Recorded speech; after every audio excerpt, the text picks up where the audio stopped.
너의 말이 좋아서 밑줄을 그었다. 가끔은 혼자여도 좋다. 지금 통화 가능해요? 누구랑 같이 있어요? 마음이 가는 사람이 전화해서 내게 묻는다. 나는 이렇게 물어봐 주는 게 좋다.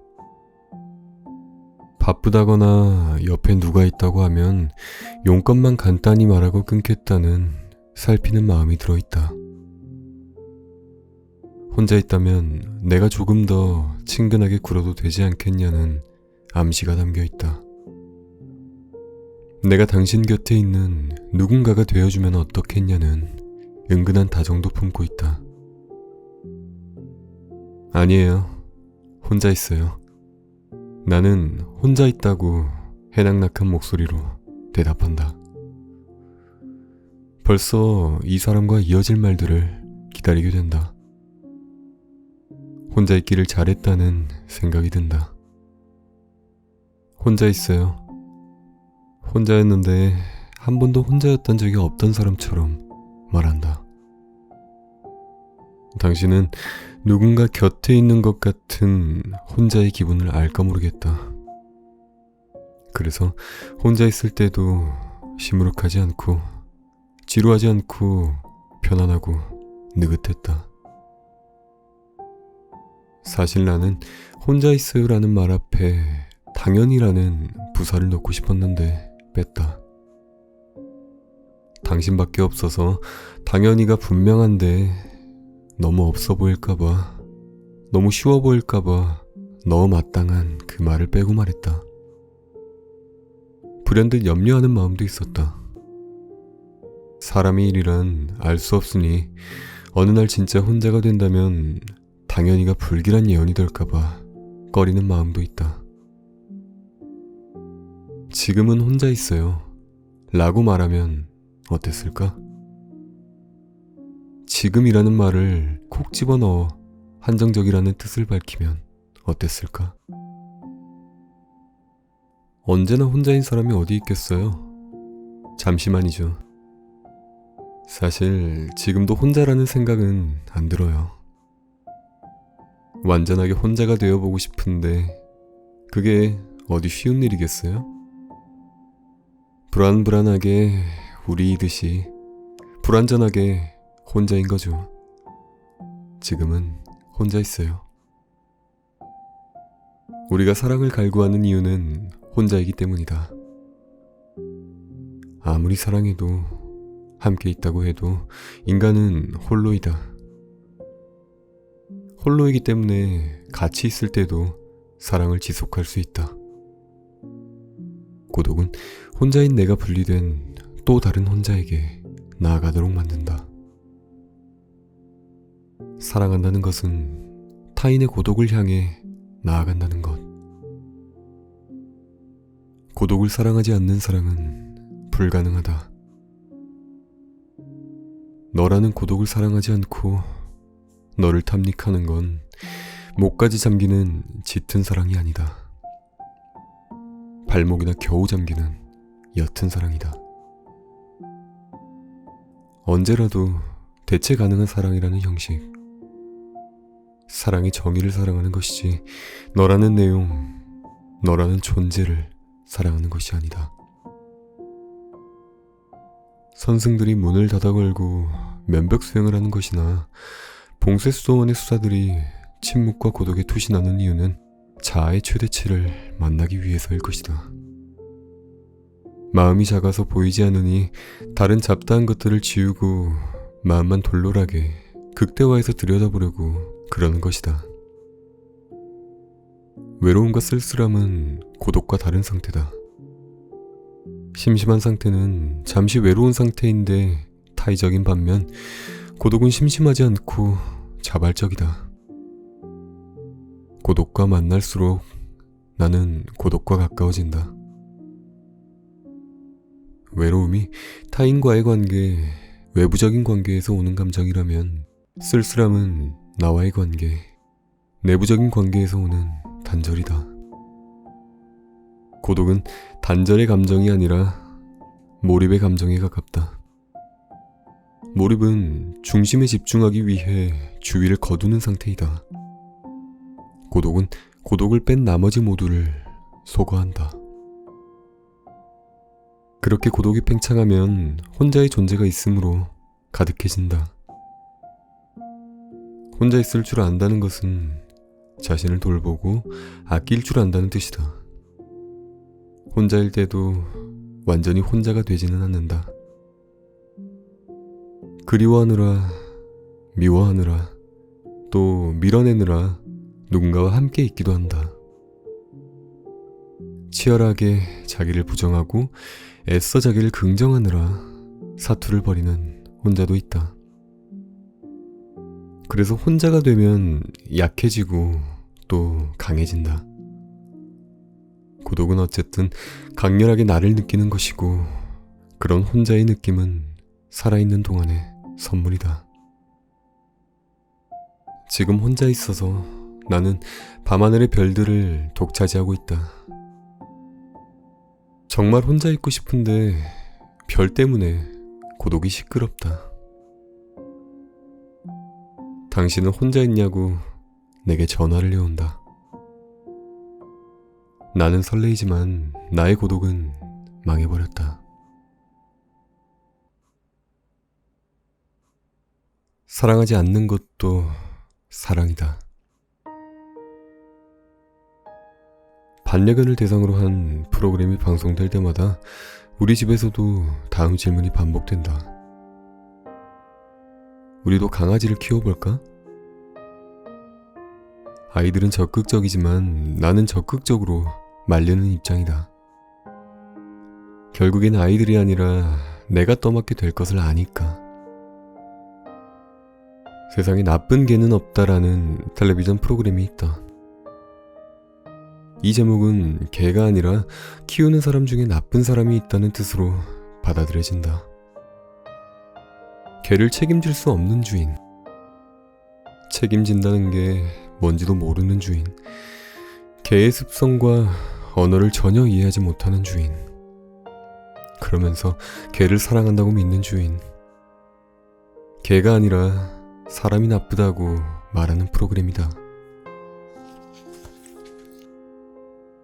실은 아이들보다 내가 더 많이 개를 키우고 싶은 욕구를 가지고 있을지도 모른다.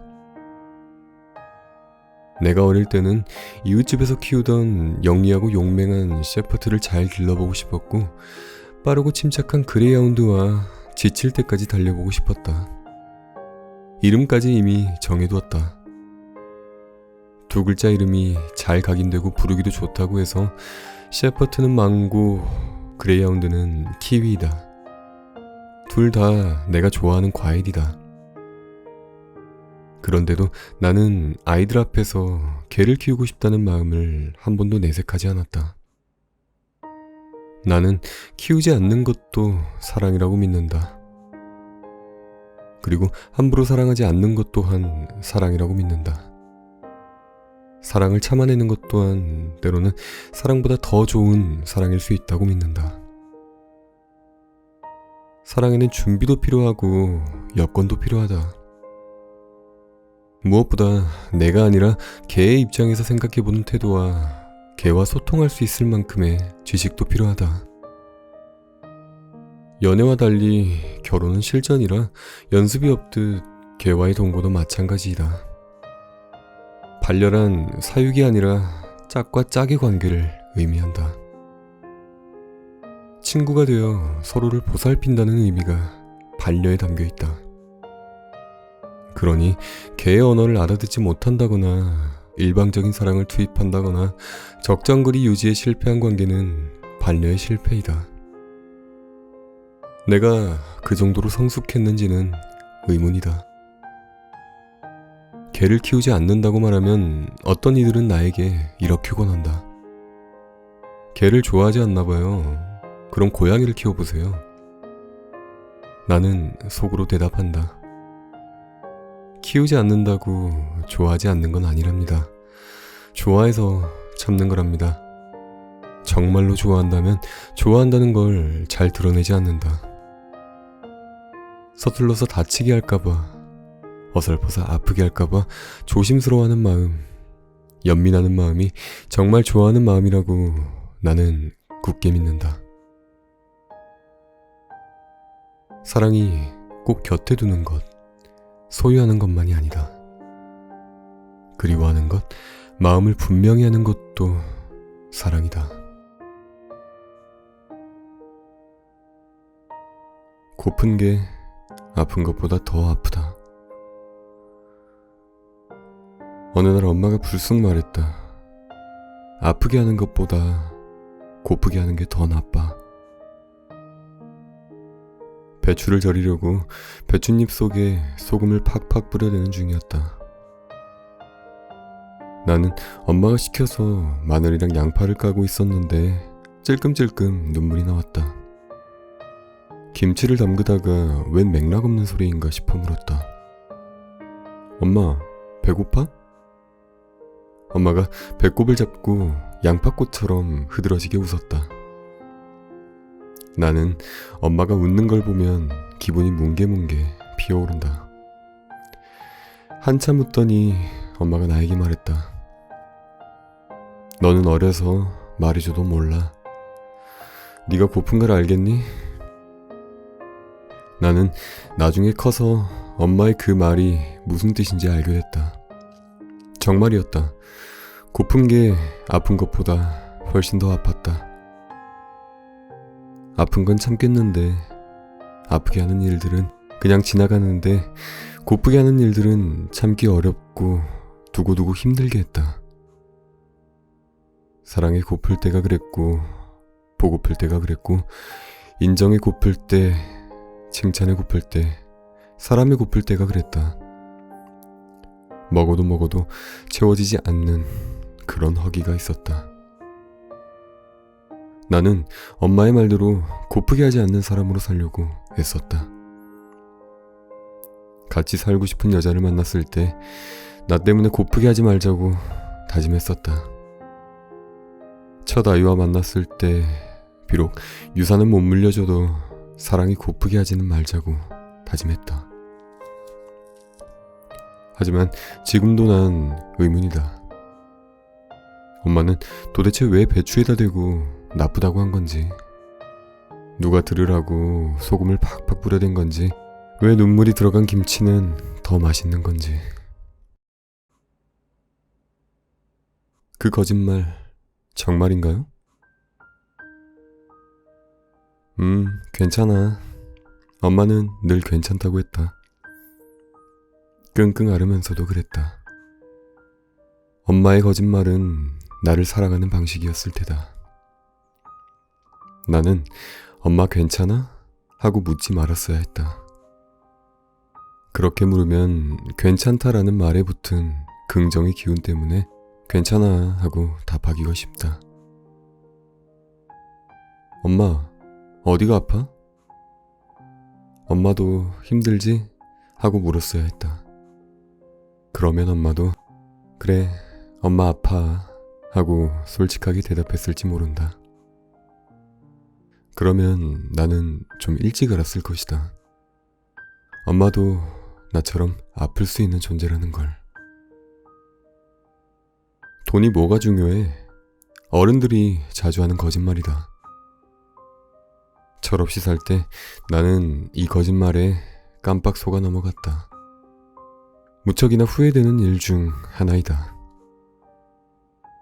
모든 일의 결론은 돈이었고 돈이 나에게 소중한 것들을 지켜줄 때가 많았다. 돈을 좋아하고 돈에 끌려다닐수록 돈의 무서움도 점점 커져만 갔다. 돈 때문에 불행해지고 목숨을 끊고 죽이는 일들이 자주 뉴스에 나왔다. 돈에는 행복도 고통도 기쁨도 우울도 없지만 사람들은 그걸 돈의 속성이라고 착각한다. 그건 내 마음 때문이지 결코 돈 때문이 아니라는 것이다. 돈이 그 모든 것의 조건이고 행복이나 사랑이 그 결과라면 새나 나무나 강아지나 구름이나 별들은 불행한 것인가? 나의 고통과 나의 평온은 내 마음의 원인이다. 돈이 뭐가 중요해? 그러므로 이 말은 거짓말이 아니라 진짜 정말이다. 그렇게 믿어야 한다. 마음을 더 믿어보기로 하자. 때로는 낯간지러워도 좋다. 낯이 간지러울 때가 있다. 때로는 낯이 뜨거울 때가 있다. 둘 다 부끄러운 마음을 품고 있다. 낯간지러움에는 쑥스러움과 어색함이 있지만 낯뜨거움에는 민망함과 창피함이 있다. 낯간지러움은 오글거리고 닭살 돋을 때 쓰고 낯뜨거움은 눈뜨고 못 볼 짓일 때 쓴다. 뻔히 앞에다 두고 상대를 칭찬하거나 맥락 없이 고백성 대사를 칠 때 하는 이는 뻔뻔해지고 듣는 이는 낯간지러워지고 제3자는 오글거린다. 어쨌든 결과적으로는 분위기는 애매한 가운데 화기애애해진다. 사람마다 간지럼을 타는 급소가 있다. 사랑하는 사이에는 간지럼을 태우는 일이 잦다. 급소를 급습하면 쉽게 웃음을 유발할 수 있다. 아이들은 목덜미나 겨드랑이에 손을 넣자마자 흰 목련처럼 터진다. 간지럼을 참는 눈치 영단도 있다. 완전히 얄밉다. 더 예리한 공격을 감행하는 수밖에. 그러다 웃음보가 터지면 숨 넘어갈 듯 자지러질 수도 있다. 간지럼이 그렇듯이 낯간지러운 말도 참으면 안 된다. 그 어색한 부끄러움이 사랑을 윤활하게 만든다. 대낮에 해도 되고 일평생 해도 되고 꽃다발 없이 해도 되고 밥을 먹으면서 해도 되고 술을 먹지 않고 해도 되고 귓볼을 대고 해도 된다. 어설프고 무뚝뚝하게 해도 문제가 없다. 하고 나면 잠깐 화끈거리고 뜨거워질 뿐 생명에는 지장이 없다. 그렇듯 사랑은 수시로 확인되어야 한다. 봄이 벚꽃나무의 간지럼을 태워 꽃사태를 일으키듯이 낯간지럽고 화끈거리는 말들이 사랑의 온도를 올린다. 가장 정확한 마음은 당신이 하는 고백으로 확인된다. 여행에서 얻은 한 문장. 여행은 얼마나 멀리 갔는지가 아니라 여행하는 동안 얼마나 깨어 있었는지가 중요하다. 얼마나 많이 다녔는지가 아니라 얼마나 느꼈는지가 중요하다. 여행에 인생을 대입해보면 금세 명료해진다. 불운한 여행이 있다. 피로에 시달리느라 그곳의 꽃과 과일과 공기 냄새를 맡지 못하고 차 안에만 머물러 있었다거나 너무 많은 풍경을 사진에 담느라 정작 그곳의 느낌 한 문장을 가슴에 담아두지 못했다거나 이렇게 놓치는 여행이 인생의 다반사로 있다. 친구가 어떤 곳에 다녀온 사진을 보여주면 나도 가봤다고 호응을 한다. 그러면 자연스럽게 그곳을 화제로 대화가 이어진다. 공통된 경험이 있으면 세일즈의 세계에서도 이야기가 부드럽게 풀리도록 한다. 특히 여행의 경험은 낯선 경계심마저도 쉽게 해제한다. 쉽게 해제한다. 거기 좋지? 나도 좋았어. 거기 석양이 죽이지 않았어? 그러게, 살아 돌아온 게 다행이지. 아, 바다색도 환상이었어. 이렇듯 서로가 가진 느낌과 기억을 공유한다. 그리고 나는 그 다음이 궁금하다. 그래서 그곳은 당신에게 어떤 문장으로 기억되고 있는가? 좋았다는 말 말고 그저 그런 감탄사 말고 어떤 문장으로 저장이 되어 있는가?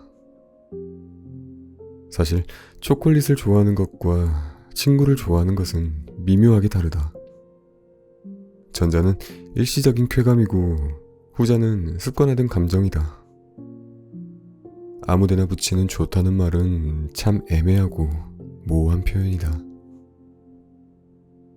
나는 부탄의 도시인 푸나카에 있었고 그 도시는 내게 이런 문장을 남겼다. 인간과 신이 구분되지 않은 곳.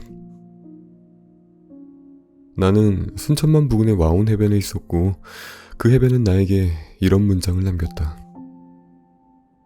천국이 있다면 저 석양 안에 있을 것. 나는 초봄에 산청에 있었고 산천제의 조선조 매화나무는 나에게 이런 문장을 남겼다. 흰 뼈로 붉은 꽃을 피웠다. 우리는 낯선 곳에서 아름다운 것을 보거나 신비한 것을 보면 입을 다물지 못한다. 그러고 말한다. 말로 형용할 수 없다고. 하지만 그 말이 이미 형용이다. 마음만 먹는다면 형용하지 못할 것이 없다. 아직 보지 못했거나 경험하지 못한 것이 있을 뿐 인간은 없는 것도 상상해서 형용한다. 그러니 그곳에 있는 것을, 직접 보고 느낀 것을, 게다가 극적으로 아름답고 황홀한 그것을 형용하지 않고 그냥 왔다면 크나큰 실수이다. 거기에 갔었다는, 내가 그곳에 있었다는 그 사실이 중요한 게 아니다. 내가 가졌던 그 느낌이야말로 내가 그곳에서 살아있었다는 명백한 증거이다. 사진으로도, 눈으로도, 촉감으로도, 허파로도, 맥박으로도 기억하자. 그리고 그 기억이 흩어지기 전에 느낌을 요약해둘 문장을 찾자. 내가 너를 처음 만났을 때, 너라는 여행지에 도착했을 때 사실적인 감정을 기록하려 했고, 너는 그 안에서 생생해졌고, 나는 표현된 감정만큼 너를 사랑했다. 너의 말이 좋아서 밑줄을 그었다. 가끔은 혼자여도 좋다. 지금 통화 가능해요? 누구랑 같이 있어요? 마음이 가는 사람이 전화해서 내게 묻는다. 나는 이렇게 물어봐 주는 게 좋다. 바쁘다거나 옆에 누가 있다고 하면 용건만 간단히 말하고 끊겠다는 살피는 마음이 들어있다. 혼자 있다면 내가 조금 더 친근하게 굴어도 되지 않겠냐는 암시가 담겨있다. 내가 당신 곁에 있는 누군가가 되어주면 어떻겠냐는 은근한 다정도 품고 있다. 아니에요. 혼자 있어요. 나는 혼자 있다고 해낙낙한 목소리로 대답한다. 벌써 이 사람과 이어질 말들을 기다리게 된다. 혼자 있기를 잘했다는 생각이 든다. 혼자 있어요. 혼자였는데 한 번도 혼자였던 적이 없던 사람처럼 말한다. 당신은 누군가 곁에 있는 것 같은 혼자의 기분을 알까 모르겠다. 그래서 혼자 있을 때도 시무룩하지 않고 지루하지 않고 편안하고 느긋했다. 사실 나는 혼자 있어요라는 말 앞에 당연히라는 부사를 넣고 싶었는데 뺐다. 당신밖에 없어서 당연히가 분명한데 너무 없어 보일까봐, 너무 쉬워 보일까봐 너무 마땅한 그 말을 빼고 말했다. 불현듯 염려하는 마음도 있었다.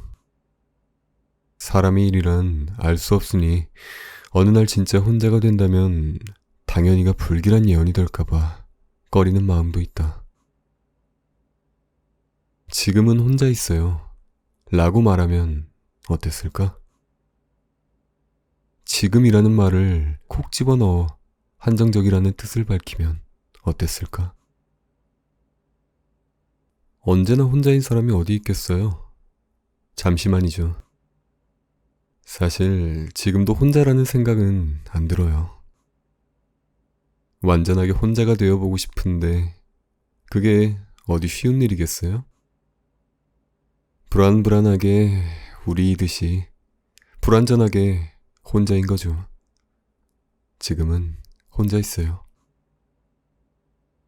우리가 사랑을 갈구하는 이유는 혼자이기 때문이다. 아무리 사랑해도 함께 있다고 해도 인간은 홀로이다. 홀로이기 때문에 같이 있을 때도 사랑을 지속할 수 있다. 고독은 혼자인 내가 분리된 또 다른 혼자에게 나아가도록 만든다. 사랑한다는 것은 타인의 고독을 향해 나아간다는 것. 고독을 사랑하지 않는 사랑은 불가능하다. 너라는 고독을 사랑하지 않고 너를 탐닉하는 건 목까지 잠기는 짙은 사랑이 아니다. 발목이나 겨우 잠기는 옅은 사랑이다. 언제라도 대체 가능한 사랑이라는 형식. 사랑의 정의를 사랑하는 것이지 너라는 내용, 너라는 존재를 사랑하는 것이 아니다. 선승들이 문을 닫아 걸고 면벽 수행을 하는 것이나 봉쇄소원의 수사들이 침묵과 고독에 투신하는 이유는 자아의 최대치를 만나기 위해서일 것이다. 마음이 작아서 보이지 않으니 다른 잡다한 것들을 지우고 마음만 돌돌하게 극대화해서 들여다보려고 그러는 것이다. 외로움과 쓸쓸함은 고독과 다른 상태다. 심심한 상태는 잠시 외로운 상태인데 타의적인 반면 고독은 심심하지 않고 자발적이다. 고독과 만날수록 나는 고독과 가까워진다. 외로움이 타인과의 관계, 외부적인 관계에서 오는 감정이라면 쓸쓸함은 나와의 관계, 내부적인 관계에서 오는 단절이다. 고독은 단절의 감정이 아니라 몰입의 감정에 가깝다. 몰입은 중심에 집중하기 위해 주위를 거두는 상태이다. 고독은 고독을 뺀 나머지 모두를 소거한다. 그렇게 고독이 팽창하면 혼자의 존재가 있으므로 가득해진다. 혼자 있을 줄 안다는 것은 자신을 돌보고 아낄 줄 안다는 뜻이다. 혼자일 때도 완전히 혼자가 되지는 않는다. 그리워하느라, 미워하느라, 또 밀어내느라 누군가와 함께 있기도 한다. 치열하게 자기를 부정하고 애써 자기를 긍정하느라 사투를 벌이는 혼자도 있다. 그래서 혼자가 되면 약해지고 또 강해진다. 고독은 어쨌든 강렬하게 나를 느끼는 것이고 그런 혼자의 느낌은 살아있는 동안의 선물이다. 지금 혼자 있어서 나는 밤하늘의 별들을 독차지하고 있다. 정말 혼자 있고 싶은데 별 때문에 고독이 시끄럽다. 당신은 혼자 있냐고 내게 전화를 해온다. 나는 설레이지만 나의 고독은 망해버렸다. 사랑하지 않는 것도 사랑이다. 반려견을 대상으로 한 프로그램이 방송될 때마다 우리 집에서도 다음 질문이 반복된다. 우리도 강아지를 키워볼까? 아이들은 적극적이지만 나는 적극적으로 말리는 입장이다. 결국엔 아이들이 아니라 내가 떠맡게 될 것을 아니까. 세상에 나쁜 개는 없다라는 텔레비전 프로그램이 있다. 이 제목은 개가 아니라 키우는 사람 중에 나쁜 사람이 있다는 뜻으로 받아들여진다. 개를 책임질 수 없는 주인. 책임진다는 게 뭔지도 모르는 주인. 개의 습성과 언어를 전혀 이해하지 못하는 주인. 그러면서 개를 사랑한다고 믿는 주인. 개가 아니라 사람이 나쁘다고 말하는 프로그램이다. 실은 아이들보다 내가 더 많이 개를 키우고 싶은 욕구를 가지고 있을지도 모른다. 내가 어릴 때는 이웃집에서 키우던 영리하고 용맹한 셰퍼드를 잘 길러보고 싶었고 빠르고 침착한 그레이하운드와 지칠 때까지 달려보고 싶었다. 이름까지 이미 정해두었다. 두 글자 이름이 잘 각인되고 부르기도 좋다고 해서 셰퍼트는 망고, 그레이하운드는 키위이다. 둘 다 내가 좋아하는 과일이다. 그런데도 나는 아이들 앞에서 개를 키우고 싶다는 마음을 한 번도 내색하지 않았다. 나는 키우지 않는 것도 사랑이라고 믿는다. 그리고 함부로 사랑하지 않는 것 또한 사랑이라고 믿는다. 사랑을 참아내는 것 또한 때로는 사랑보다 더 좋은 사랑일 수 있다고 믿는다. 사랑에는 준비도 필요하고 여건도 필요하다. 무엇보다 내가 아니라 개의 입장에서 생각해보는 태도와 개와 소통할 수 있을 만큼의 지식도 필요하다. 연애와 달리 결혼은 실전이라 연습이 없듯 개와의 동거도 마찬가지이다. 발렬한 사육이 아니라 짝과 짝의 관계를 의미한다. 친구가 되어 서로를 보살핀다는 의미가 반려에 담겨 있다. 그러니 개의 언어를 알아듣지 못한다거나 일방적인 사랑을 투입한다거나 적정거리 유지에 실패한 관계는 반려의 실패이다. 내가 그 정도로 성숙했는지는 의문이다. 개를 키우지 않는다고 말하면 어떤 이들은 나에게 이렇게 권한다. 개를 좋아하지 않나 봐요. 그럼 고양이를 키워보세요. 나는 속으로 대답한다. 키우지 않는다고 좋아하지 않는 건 아니랍니다. 좋아해서 참는 거랍니다. 정말로 좋아한다면 좋아한다는 걸 잘 드러내지 않는다. 서툴러서 다치게 할까봐, 어설퍼서 아프게 할까봐 조심스러워하는 마음, 연민하는 마음이 정말 좋아하는 마음이라고 나는 굳게 믿는다. 사랑이 꼭 곁에 두는 것, 소유하는 것만이 아니다. 그리워하는 것, 마음을 분명히 하는 것도 사랑이다.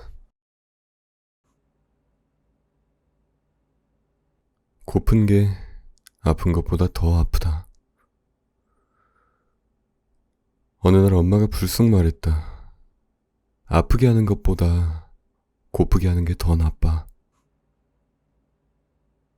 배추를 절이려고 배춧잎 속에 소금을 팍팍 뿌려대는 중이었다. 나는 엄마가 시켜서 마늘이랑 양파를 까고 있었는데 찔끔찔끔 눈물이 나왔다. 김치를 담그다가 웬 맥락 없는 소리인가 싶어 물었다. 엄마, 배고파? 엄마가 배꼽을 잡고 양파꽃처럼 흐드러지게 웃었다. 나는 엄마가 웃는 걸 보면 기분이 뭉게뭉게 피어오른다. 한참 웃더니 엄마가 나에게 말했다. 너는 어려서 말해줘도 몰라. 네가 고픈 걸 알겠니? 나는 나중에 커서 엄마의 그 말이 무슨 뜻인지 알게 됐다. 정말이었다. 고픈 게 아픈 것보다 훨씬 더 아팠다. 아픈 건 참겠는데 아프게 하는 일들은 그냥 지나가는데 고프게 하는 일들은 참기 어렵고 두고두고 힘들게 했다. 사랑에 고플 때가 그랬고 보고플 때가 그랬고 인정에 고플 때, 칭찬에 고플 때, 사람에 고플 때가 그랬다. 먹어도 채워지지 않는 그런 허기가 있었다. 나는 엄마의 말대로 고프게 하지 않는 사람으로 살려고 애썼다. 같이 살고 싶은 여자를 만났을 때 나 때문에 고프게 하지 말자고 다짐했었다. 첫 아이와 만났을 때 비록 유산은 못 물려줘도 사랑이 고프게 하지는 말자고 다짐했다. 하지만 지금도 난 의문이다. 엄마는 도대체 왜 배추에다 대고 나쁘다고 한 건지, 누가 들으라고 소금을 팍팍 뿌려댄 건지, 왜 눈물이 들어간 김치는 더 맛있는 건지. 그 거짓말 정말인가요? 괜찮아. 엄마는 늘 괜찮다고 했다. 끙끙 앓으면서도 그랬다. 엄마의 거짓말은 나를 사랑하는 방식이었을 테다. 나는 엄마 괜찮아? 하고 묻지 말았어야 했다. 그렇게 물으면 괜찮다라는 말에 붙은 긍정의 기운 때문에 괜찮아 하고 답하기가 쉽다. 엄마, 어디가 아파? 엄마도 힘들지? 하고 물었어야 했다. 그러면 엄마도 그래, 엄마 아파 하고 솔직하게 대답했을지 모른다. 그러면 나는 좀 일찍 알았을 것이다. 엄마도 나처럼 아플 수 있는 존재라는 걸. 돈이 뭐가 중요해? 어른들이 자주 하는 거짓말이다. 철없이 살 때 나는 이 거짓말에 깜빡 속아 넘어갔다. 무척이나 후회되는 일 중 하나이다. 모든 일의 결론은 돈이었고 돈이 나에게 소중한 것들을 지켜줄 때가 많았다. 돈을 좋아하고 돈에 끌려다닐수록 돈의 무서움도 점점 커져만 갔다. 돈 때문에 불행해지고 목숨을 끊고 죽이는 일들이 자주 뉴스에 나왔다. 돈에는 행복도 고통도 기쁨도 우울도 없지만 사람들은 그걸 돈의 속성이라고 착각한다. 그건 내 마음 때문이지 결국 돈 때문이 아니라는 것이다. 돈이 그 모든 것의 조건이고 행복이나 사랑이 그 결과라면 새나 나무나 강아지나 구름이나 별들은 불행한 것인가? 나의 고통과 나의 평온은 내 마음의 원인이다. 돈이 뭐가 중요해? 그러므로 이 말은 거짓말이 아니라 진짜 정말이다. 그렇게 믿어야 한다. 마음을 더 믿어보기로 하자. 때로는 낯간지러워도 좋다. 낯이 간지러울 때가 있다. 때로는 낯이 뜨거울 때가 있다. 둘 다 부끄러운 마음을 품고 있다.